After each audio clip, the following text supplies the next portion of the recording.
I am the friend blinded by love. Am I wrong for having feelings for a girl in a relationship? 12 months and 4 days ago, I had an experience that may sound pretty cliche, but it was one I won't forget anytime soon. It was one of those things that just sits in the back of your mind and plays over and over again like a movie on loop. And on September 8th, 2011, I met the most beautiful, intelligent, most noteworthy girl I think I have ever met in my entire life. From what we both remember, it was an instant connection from the moment we locked eyes. The moment was broken like a glass falling to the floor as the teacher called out her beautifully unique name, Maghee. We stumbled back into reality just long enough to hear our names called off the attendance sheet. She had been stuck in my mind since that day. Her silky red hair draped over her soft shoulders, her big brown marble eyes gleaming, even in the poorly lit room, her glossy pink lips kind of shiny from the reflection of the dim light. I knew from the moment I saw her that this wasn't a girl I'd forget, and later on I found out that I wouldn't. It was the beginning of my 7th period English class on my first day of senior year at Benjamin N. Cardozo High School. My friend Danny and I strolled into class a little late because we didn't hear the bell. So when we arrived, there were no chairs left. We ended up having to sit on the floor in the dead center of the room.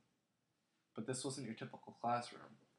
In this room, the desks were dividing the room into two halves, facing each other like a standoff before a big battle, like two teams in a face-off, or like an intense debate was about to take place, and we were in the middle. The room was poorly lit and had projects hanging on the walls and even from the ceiling, from former years.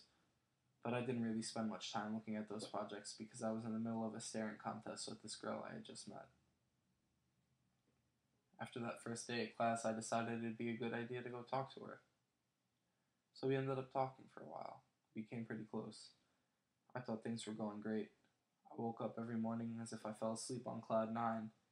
She was the first person that popped into my head every morning and the last person I thought about before falling asleep. But eventually she had to break the bad news. She had a boyfriend. And at the moment those words left her mouth, my heart sank like a brick in a pool. And as much as that did discourage and upset me, I kept my head up and I kept talking to her like I usually did. Kilrose Smith once said one needs to have a strong will and to also be prepared to make sacrifices. And I did make sacrifices. I waited 5 months for her to feel the way I felt about her and to take the steps she needed to meet me halfway, and I would do it again if I had to. In those 5 months, I never lost my feelings for her, but her feelings for me grew pretty quickly. After 5 long months, things took a turn for the best. Last Thursday was our 6-month anniversary. Yeah, she did go away to college this year, but whenever she comes home, I see her like that first day in English class.